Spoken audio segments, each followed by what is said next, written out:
호흡 운동은 허파 또는 폐의 기능 부전입니다. 그래서 허파 기능이 떨어지면서 충분한 양의 호흡을 못하게 되는 겁니다. 주로 호흡 근력 약화로 인해서 생기는 거고, 또는 어, 심호흡, 굉장히 깊은 호흡이 잘 안 되고, 또 기침도 마찬가지로 가래가 많이 쌓이게 되면 기도를 막아줄 수 있기 때문에 공기가 통하는 통로가 막히게 되면 그만큼 호흡 능력이 떨어집니다. 그래서 치료사들이 주로 생각해야 될 것들은 기도 청결, 다시 말해서 이제 가래가 기도에 늘러붙어 있지 않고 빨리 빠져나올 수 있게 해주는 거, 호흡 기능에 굉장히 중요합니다. 호흡 능력이 떨어진 분들은 조금만 운동을 해도 굉장히 극심한 피로감을 느낍니다. 그 얘기는 산소를 공급을 받아서 이게 쓰는 능력이 떨어지기 때문에 그렇습니다. 호흡 근육들은 주로 이제 기관 그리고 기관지, 쇠기관지, 또 맨 끝머리 허파과리에서 이렇게 나눠지고 있는데, 전체적으로 허파가 양쪽으로 두 개가 있고요. 이렇게 해서 이거를 기관, 여기를 나눠진 데를 기관지라고 이렇게 얘기를 합니다. 심장이 우리가 왼쪽에 있기 때문에 왼쪽 허파가 좀 작습니다. 그래서 왼쪽 허파는 두 개로 나눠지는데 오른쪽 허파는 이렇게 세 개로 나눠집니다. 물론 심장이 왼쪽이 아니라 오른쪽에 있는 사람들은 반대겠지요. 심장 허파는 이렇게 원뿔 모양으로 되어 있습니다. 그래서 되게 보게 되면 이제 기관이 있고 이렇게 나눠지게 되는데, 기관지가 오른쪽 허파 쪽으로 하는 기관지가 좀 더 경사가 급합니다. 급하다 보니까 먼지 같은 것이 들어와서 오른쪽 허파 아래쪽에 쌓일 경우가 되게 많습니다. 반드시 그런 건 아니지만 대부분 오른쪽 허파 아래쪽에 이렇게 가래가 많이 쌓이게 되는 거고요. 그리고 심장이 왼쪽에 이렇게 있기 때문에 약간 이게 기관지가 덜 경사져 있다라고 같이 알면 좋겠습니다. 그래서 왼쪽 허파는 위, 아래 이렇게 나눠져 있고, 오른쪽 허파는 위, 중간, 아래 이렇게 세 개로 나눠져 있습니다. 기도. 자, 여기 기관이라고 하는 거를 딱 잘라보게 되면 이렇게 연골이 이렇게 있고요. 뒤에는 이렇게 막으로 되어 있습니다. 공기가 형태가 없기 때문에 어느 정도 폐 안으로 들어갈 때까지는 이렇게 연골을 통해서 전체적인 공간을 만들어주고 있습니다. 요 뒤쪽에는 식도가 있지요. 식도가 있어서 식도가 음식물을 삼킬 때 고체가 탁 걸리지 않고 매끈하게 통과할 수 있도록 식도랑 맞닿는 부분 요 뒤에는 막으로 되어 있는 겁니다. 그래서 이게 기관지하고 세기관지 날아갈수록 어느 정도 선까지는 이제 이렇게 연골이 있어서 전체적인 공기가 통하는 공간을 확보를 해주고 있고요. 어느 단계에서는 연골이 없어집니다. 그래서 공기의 압력으로 관을 밀어서 확보를 해서 호흡을 하게 됩니다. 그래서 이거를 위에 기관지, 세기관지 계속 나눠지고 있고요. 종말 세기관지, 그리고 맨 마지막에는 허파과리가 이렇게 되어 있습니다. 허파과리가 이게 이 꽈리 표면을 통해서 산소와 이산화탄소 서로 교환되기 때문에 표면적을 넓히기 위해서 이렇게 뽀글뽀글하게 꽈리 모양으로 되어 있습니다. 그래서 한쪽 폐에 있는 이 꽈리를 전부 다 펼쳐지게 되면 테니스장 정도의 그 넓은 표면이 된다라고 이렇게 얘기를 하고 있습니다. 그만큼 표면적을 극대화시키기 위해서 꽈리 모양으로 되어 있다라고 알면 좋겠습니다. 가스물이 그러면 이건 립케이지입니다. 립케이지에서 갈비뼈를 통해서 안쪽에 허파와 심장을 담고 있지요. 만일에 갈비뼈가 없으면, 가스무리가 없으면 심장과 허파가 있을 만한 공간이 제대로 확보가 안 됩니다. 특히 허파 같은 경우는 공기를 머금고 있는 풍선과도 같습니다. 그래서 어느 정도 공간이 확보가 되지 않으면 공기가 들어갈 수가 없는 거겠죠.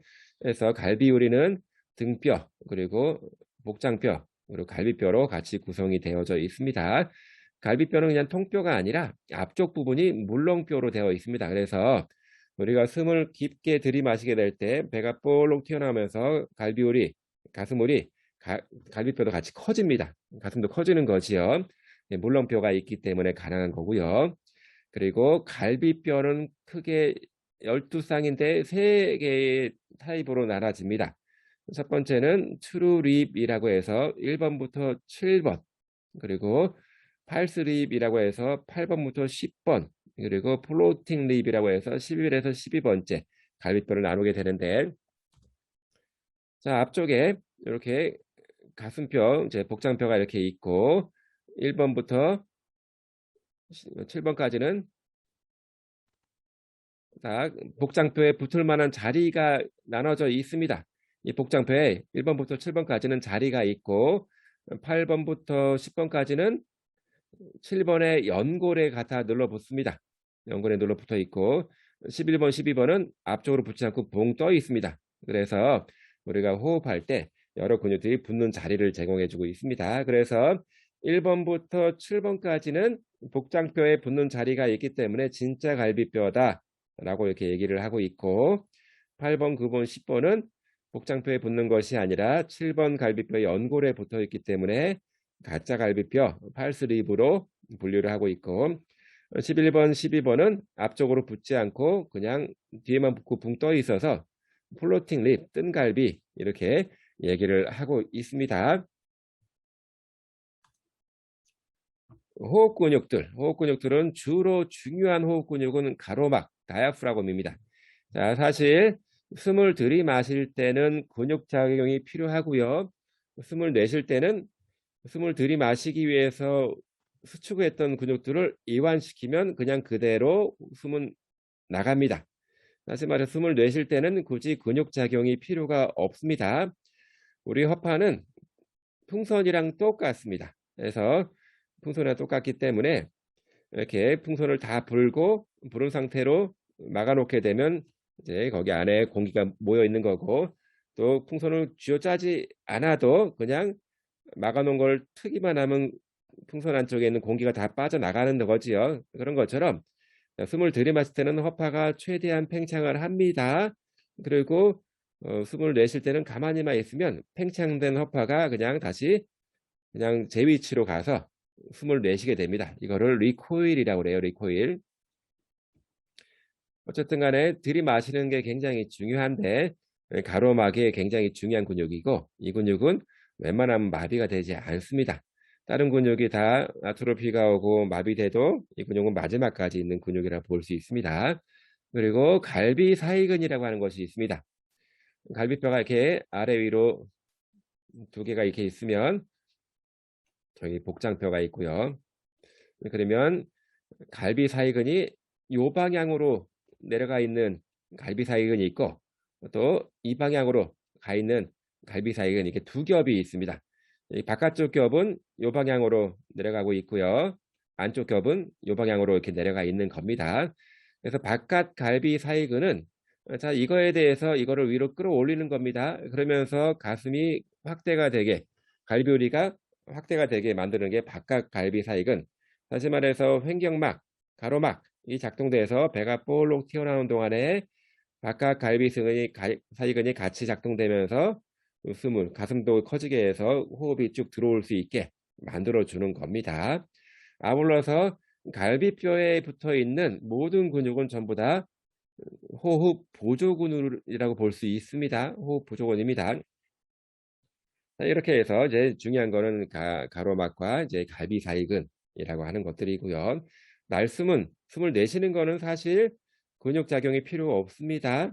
그렇지만 우리가 숨을 강하게 내쉴 때, 예를 들어서 가래 뱉을 때 배에다 힘을 꽉 주거나 아니면 기침할 때, 콜록콜록 할 때 분명히 배에 힘이 들어갑니다.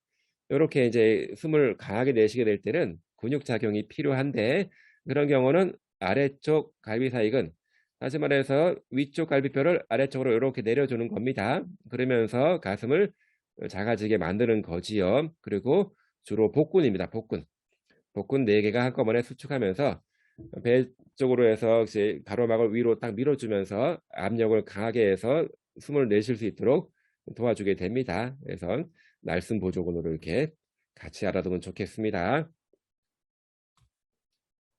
가로막이라고 하는 거는 아래쪽에서부터 이렇게 돔처럼 이렇게 되어 있습니다.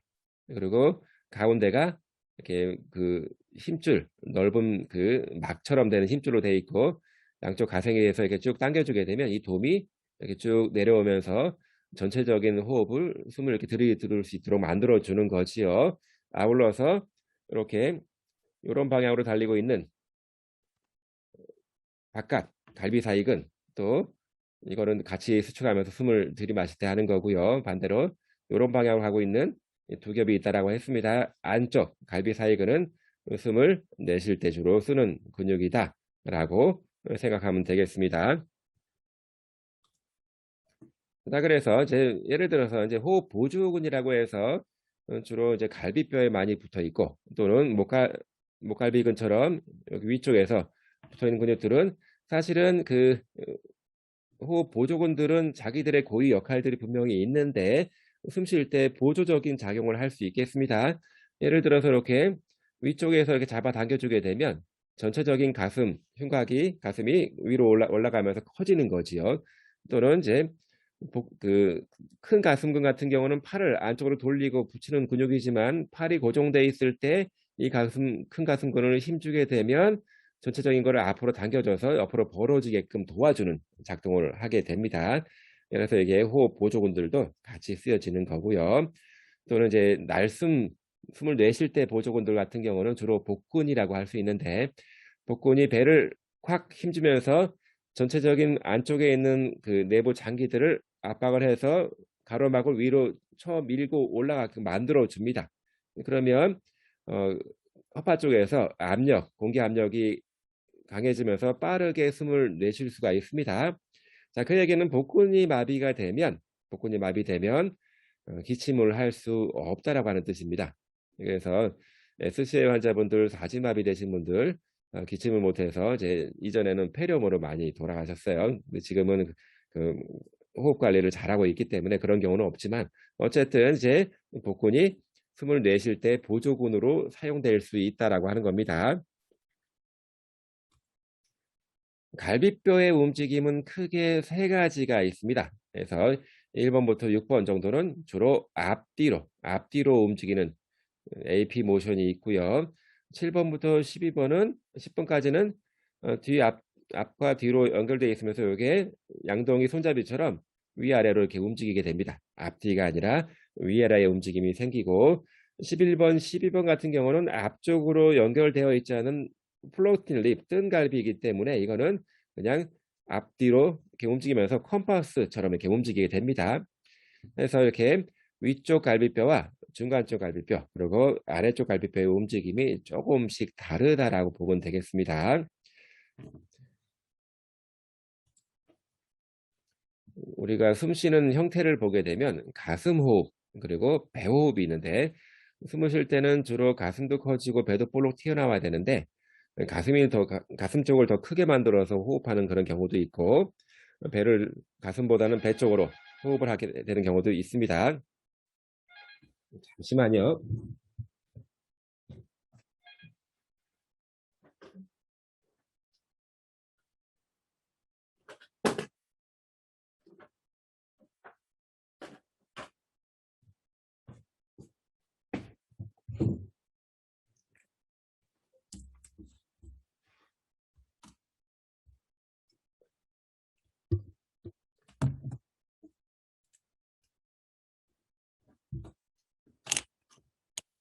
전화기를 꺼놨는데 물리네.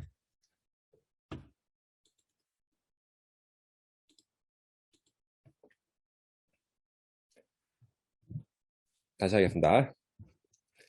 우리가 전체적인 호흡을 할 때는 크게 두 가지 패턴으로 호흡을 합니다. 가슴 호흡과 배 호흡으로 하게 되는데 주로 가슴 호흡, 배 호흡은 같이 한꺼번에 일어나긴 하지만 사람에 따라서 가슴 호흡을 더 많이 하는 경우도 있고 배 호흡을 더 많이 하는 경우도 있습니다.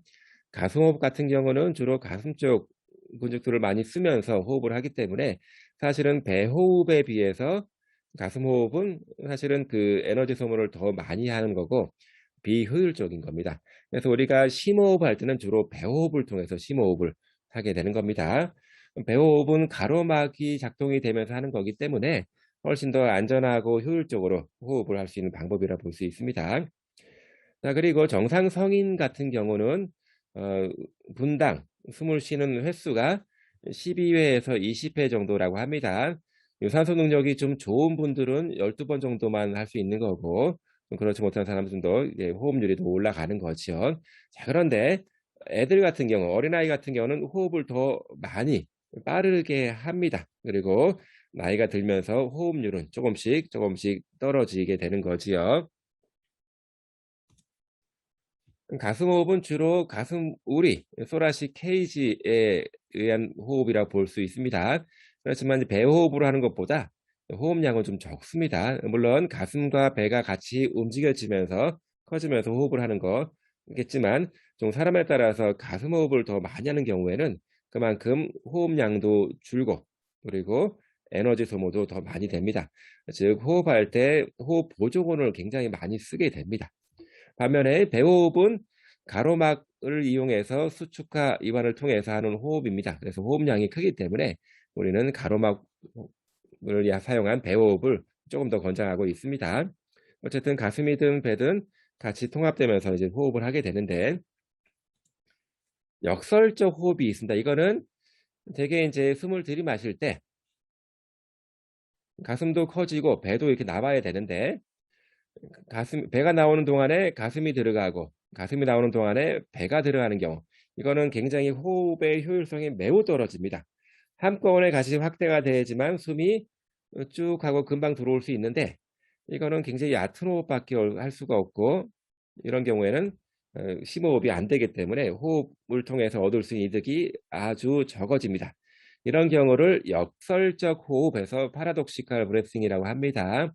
자, 종종 만성 환자분들 중에서 이렇게 오랫동안 유산소 운동을 안 하게 되면 이렇게 역설적 호흡을 많이 보이기도 하고요. 또 젊은 사람이라고 하더라도 운동을 좀 많이 안 하는 젊은 사람들 같은 경우는 이렇게 역설적 호흡 패턴을 보이는 경우가 있습니다. 호흡에 대한 효율이 너무 떨어지는 거기 때문에 반드시 치료를 통해서 이거를 회복을 시킬 수 있게 도와줘야 됩니다. 자, 호흡 지표에 대한 거를 몇 가지를 얘기하겠습니다. 허파 용적, 용량이라고 하는 게 있는데, 1회 호흡량, 이거는 평상시에 우리가 숨을 들이마시고 내쉬는 그 정도를 얘기합니다. 들숨 예비 용적, IRV라고 하는 거는 평상시에는 조금만 들이마시고 내쉬고 할 수 있지만, 이거를 또 추가로 더 많이 들이마실 수 있는 능력, 그 용량을 우리는 IRB라고 하고, 더 많이 내쉴 수 있는 거를 우리는 ERV, 날숨 예비 용적이라고 합니다. 그리고 장기 용적, 레지듀얼 볼륨 RV라고 하는 거는 전체 폐 용량 중에서 숨이 들락날락 하는 거는 전체가 다 아닙니다. 들락날락 하지 않고 남아있는, 그냥 채워져 있는 공간, 그 용량들이 있습니다. 그거를 장기 용적 레지듀얼 볼륨이라고 합니다. 그리고 1초 노력성 날숨 용량 FEV1이라고 하는 거는 한번 세게 숨을 1초 동안 내쉬어서 얼마큼 양을 내보낼 수 있는지 그거를 측정하는 거고요. 이거는 주로 만성 폐쇄성 폐질환 환자분들한테, COPD 환자분들한테 아주 중요한 지표가 되겠습니다. 전체 허파 용량 TLC라고 하는 거는 허파가 가지고 있는 전체 공기량을 얘기하는 거고, 폐활량은 우리가 숨을 크게 들이마시고 크게 내쉴 수 있는 전체 양을 얘기합니다. 그리고 들숨 용량, 장기 용량 등등 몇 가지 지표가 같이 있습니다.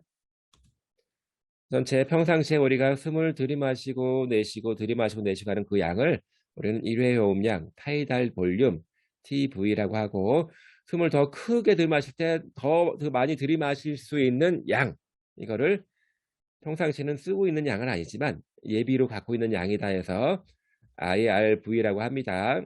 들숨 예비량이라고 하고, 그리고 더 많이 내실 수 있는 그 양, 이거를 평상시에는 이만큼 내쉬고 있지 않지만 더 많이 내실 수 있는 양, 이거를 ERV라고 합니다. 날숨 예비량이라고 합니다. 그리고 요거랑 요거 이만큼을 다 합쳐서 우리는 폐활량이라고 부르는 겁니다. 바이탈 커퍼시티 VC로 이렇게 얘기를 하고 있고요. 그리고 전체적인 그 양에 대해서 폐활량은 공기가 들락날락 할 수 있는 그런 양이 되는 거고, 그리고 공기가 들락날락 하지 않고 항상 남아있는 양이 장기량이라고 볼 수 있습니다. 이 장기량이 없으면 숨 쉴 수가 없습니다. 예를 들어서 우리가 풍선을 불 때 처음에 쇠 풍선을 부는 것보다는 풍선에 공기가 조금 들어가 있는 풍선을 부는 게 쉽거든요. 폐도 허파도 마찬가지입니다. 공기가 다 빠져나가게 되면 호흡이 힘들어지기 때문에 항상 장기량은 남아 있어야 됩니다. 자, 그런데 어차피 전체 폐 용량은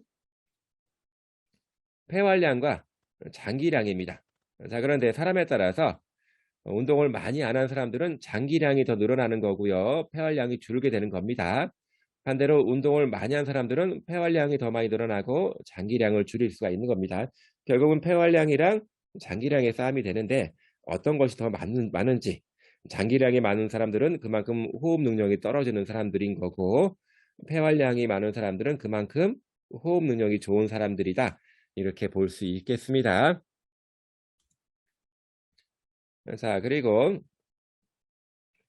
그래서 이렇게 지표에 대한 그 정의를 같이 볼 수 있으면 좋겠고요. 허파질환은 크게 두 가지입니다. 첫 번째는 제한성 허파질환에서 허파가 충분히 안 늘어나는 겁니다. 충분히 늘어나야지만 숨을 깊게 들이마실 수가 있는데 늘어나는 거, 제한되어 있다라 해서 제한성 허파질환이라고 보고, 두 번째는 만성 폐쇄성 허파질환에서 크로닉 오브스트럭티브 풀모나리 디지즈에서 COPD 약자로 많이 씁니다. 이것들은 폐쇄성, 공기가 통하는 통로가 일부 막혀서 발생하는 겁니다. 뭐 쉽게 말하면 가래가 쌓여서 가래가 탁 막고 있는 겁니다. 막은 만큼 공기가 소통이 안 되겠죠. 그런 경우로 우리는 COPD라고 하고, 불행하게도 COPD라고 하는 거는 이제 우리나라에서 또는 선진국에서 훨씬 더 늘어나고 있는 추세입니다. 선진국으로 갈수록 더 많아지고 있습니다. 예를 들어 천식 같은 경우 공기 통하는 통로가 좁아들면서 숨을 쉬기가 어려워지고 숨 쉴 때마다 쌕쌕거리는 소리가 나는 것, 전부 다 COPD에 해당이 됩니다. 호흡 운동 치료는 게 많지는 않은데요. 일단은 들숨 근육 훈련해서 숨을 들이마실 때 여기 입을 물고 숨을 들이마시게 되면 여기서 저항을 줍니다. 쉽게 들이마시지 못하게 저항을 줘서 저항을 이기고 들이마시는 운동을 하는 거, 이거를 들숨 근육 훈련이라고 하고, 여기 잘 보이진 않지만 동그란 공 같은 게 있습니다. 숨을 깊게 들이마시면 공이 위로 쭉 올라갑니다. 그래서 자기의 그 들이마신 능력이 어떻게 변하는지를 재밌게 보면서 알 수 있는 그 운동법이라고 볼 수 있고, 또 이제 유발성 폐활량계 스파이로미터를 사용하는 거, 이런 거 비슷한 걸 사용하는 겁니다. 그리고 전체적으로 이완호흡 연습이 있습니다. 다시 말해서 예를 들어서 복부 근육이 너무 긴장이 되게 되면 숨을 들이마시고 내쉬고 할 때 충분하게 심호흡이 안 될 수가 있습니다. 그러면 배 근육을 좀 이완시키고 호흡의 보조 온도를 잘 이완시킬 수 있으면 훨씬 더 효율적인 호흡이 이루어집니다. 자, 그리고 COPD 환자분들한테 주로 많이 쓰는 호흡 중에 하나가 오므린 입술 호흡입니다. 휘파람 불 때처럼 입을 작게 오므려서 천천히 오랫동안 내쉬는 거예요. 자, 몸 앞에 허파 안에 있는 숨이 한 번에 다 나와 버리면 아까 상당히 많은 부분 연골로 이렇게 이루어져 있다라고 했는데, 연골이 없는 부분들은 공기의 압력을 가지고 공간을 확보해서 호흡을 하는 것들인데, 너무 많은 호흡이 한꺼번에 나오게 되면 연골이 없는 그 기관지 부분에서 그 호흡이 공기가 통한 통로가 협착이 되면서 공기를 이제 효율적으로 빼지 못하게 되는 경우가 많습니다. 그래서 COPD 같은 경우는 이렇게 오므른 입술 호흡을 통해서 오랫동안 숨을 머금으면서 내는 겁니다. 그러면 공기 통한 통로 기관지에서 협착이 안 일어나고 공기 압력을 유지할 수가 있어 충분하게 호흡을 잘 할 수가 있게 됩니다. 가능한 한 천천히 숨을 내쉬는 방법으로 해야 돼요. 그리고 가로막 호흡이라고 해서 양손을 갖다가 하나는 가슴, 하나는 배에다 놓습니다. 그래서 흉식 호흡이 많이 일어나지 않도록 배호흡이 일어나는 걸 느끼게끔 만들어주면서 하는 호흡 방법을 우리는 가로막 호흡 방법, 그냥 배가 볼록 튀어나올 수 있게 하는 겁니다. 자, 그리고 이제 공기 누적 운동이라고 해서 근육마비가 좀 심하게 되면 심호흡이 계속 안 돼서 안쪽에 뭔가 이제 호흡하는 거에 문제가 될 수가 있습니다. 그래서 그 옛날에 이제 응급실 갈 때 가기 전에 그 차량에서 호흡기 이렇게 사용해서 그걸 짜주는 거를 많이 볼 수가 있는데, 이거는 이제 엠뷰라고 합니다. 엠뷰백이라고 하는데, 이거를 쭉 짜줘서 숨을 계속 불어 넣어주는 겁니다. 자, 근육이 약해서 호흡이 잘 안 되는 사람들은 가래가 쌓여도 이거를 기침을 잘 못할 수밖에 없습니다. 그래서 왜 그러냐면 그 항상 얕은 호흡만 많이 해왔기 때문에 들어간 숨이 충분하지 않아서 나올 숨이 없어서 강하게 가래를 칵 뱉어낼 수가 없는 거예요. 그래서 가급적이면 이렇게 엠비백을 이용해서 숨을 막 불어넣어주고 기침을 유도해서 가래를 뺄 수 있도록 그렇게 해주는 운동을 공기, 누적 운동, 에어스타킹, 엑서사이즈 이렇게 얘기를 하고 있습니다.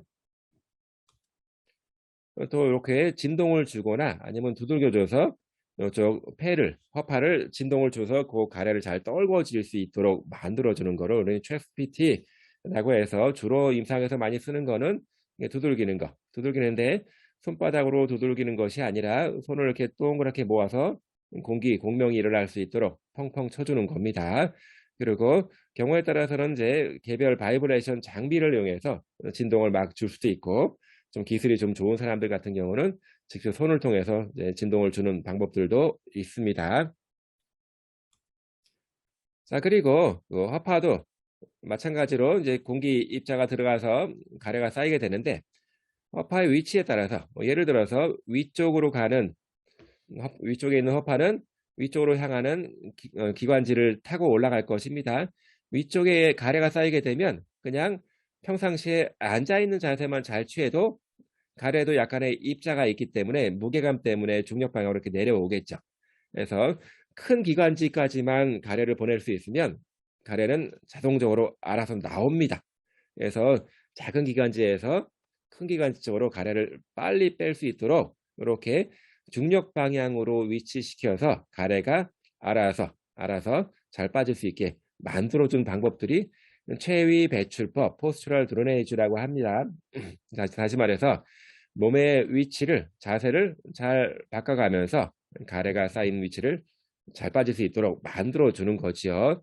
그러면 가래가 어디에 쌓여 있는지를 우리가 잘 알아야 되는데, 가래가 많이 쌓여 있는 경우는 그냥 가슴 쪽에다 손만 놓고 숨을 쉬어도 파르르 떨리는 걸, 숨 쉴 때마다 진동이 느껴집니다. 왜? 가래가 일부를 막고 있으면 공기가 나가면서 진동을 일으키기 때문에 그렇고, 또는 청진기로도 이렇게 측정 가능하고요. 아주 많은 경우에는 엑스레이를 촬영하게 되면 가래 쌓인 부분이 희끄무리하게 허옇게 보입니다. 그래서 가래 쌓인 부분을 잘 안다라고 하면 이렇게 자세를 이용해서 체위 배출법을 쓰면 가래를 빼줄 수 있으면 상당히 가래 빼는데 도움이 많이 됩니다. 주로 아까 오른쪽 아래쪽에 가래가 많이 쌓인다라고 했는데, 그런 경우는 이렇게 엎드려서 이렇게 이런 위치로 놓게 되면 가래를 비교적 쉽게 뺄 수가 있게 되는 거지요. 또 전체적인 진동을 통해서 가래를 떨구려고 하는 장비들입니다. 그래서 입을 살짝 물고 바람을 후 불게 되면 이 안쪽에 공이 들어가 있습니다. 공. 그러면서 바람을 내쉴 때 이 자체가 진동을 일으킵니다. 그럼 입을 통해서 그 진동이 기관지를 통해서 전달이 되면서 가래가 좀 더 잘 빠지게 되는 거고요. 이 장비는 고빈도 가슴벽 진동이라고 하는 거는 조끼를 이렇게 입고 장비를 작동시키면 조끼가 전체적으로 진동을 줍니다. 그래서 전체 여파를 진동을 줘서 가래를 한 번에 다 떨구려고 하는 것들입니다. 노인들 같은 경우는 모든 근육도 약해지고 근육 자체도 굉장히 뻣뻣해집니다. 자, 다시 말해서 허파도 결합 조직으로 구성되어 있기 때문에 허파도 굉장히 뻣뻣해집니다. 그러면 숨을 깊게 들이마시고 싶어도 젊을 때랑 다르게 허파가 크게 늘어나지 않을 수도 있다는 뜻이고요. 그래서 이제 얕은 호흡을 주로 많이 하게 되고 가스 교환 자체가 감소가 됩니다. 예를 들어서 우리가 풍선을 불 때 부드러운 풍선 부는 거랑 뻣뻣한 풍선 부는 거랑 불어넣어주는 노력도 달라지고 양도 틀어지게 되는 거죠. 그렇게 변한다고 보면 되겠습니다. 굉장히 뻣뻣해지기 때문에 폐의 탄력성이 떨어집니다. 그래서 호흡에 조금 영향을 많이 미칠 수 있고요. 또 가로막 자체는 괜찮은데 근력이 조금씩 감소해서 숨 쉬는 거에 대한 호흡이 그 효율성이 매우 떨어지게 됩니다. 거기다 만성 질환까지 있게 되면 더더욱 이제 숨쉬기가 어려워지는 거지요. 애들 같은 경우는 성인에 비해서 이제 허파 질환 그 발생률이 좀 높다라고 합니다. 그래서 이제 가래가 쌓이는 것들을 좀 분비물을 잘 빨리 빼주고 전체적인 기능을 회복할 수 있도록 이제 유산소 운동을 좀 해주는 것이 좋을 것 같습니다. 그리고 애들 같은 경우는 운동을 하라고 해서 하는 것이 아니라 어 좀 재밌게 참여를 유도하기 위해서는 이렇게 아동 친화적인 게임 뭐 깃털 불어서 테이블 넘기기, 비눗방울 불기 등등 전부 다 숨을 내쉬는 운동이지만 숨을 잘 내쉬기 위해서는 그만큼 더 많은 숨을 들이마셔야 되기 때문에 호흡 운동이 충분히 가능합니다. 그래서 이렇게 재미를 더한 친화적인 게임을 통해서 호흡 운동을 시키면 더 효과적일 수 있습니다. 자, 한번 제 환자분들 입장을 거꾸로 놓고 생각해 보면 이게 호흡이 안 된다라고 하면 당연히 일상생활 동작이 안 되겠죠. 그리고 죽음과도 밀접한 관련이 있기 때문에 굉장히 불안증 또는 뭐 우울증과도 관련까지 직접적으로 관련이 됩니다.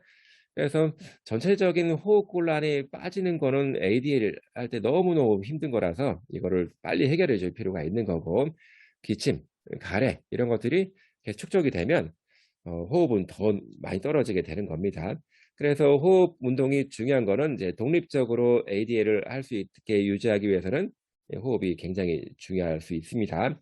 그래서 유산소 운동을 통해서 또는 호흡 운동을 통해서 운동 내성 또는 심호흡 지구력을 기르는 게 굉장히 중요합니다. 자, 이게 안 되면 지역사회 활동 참여가 될 수가 없기 때문에 그렇습니다.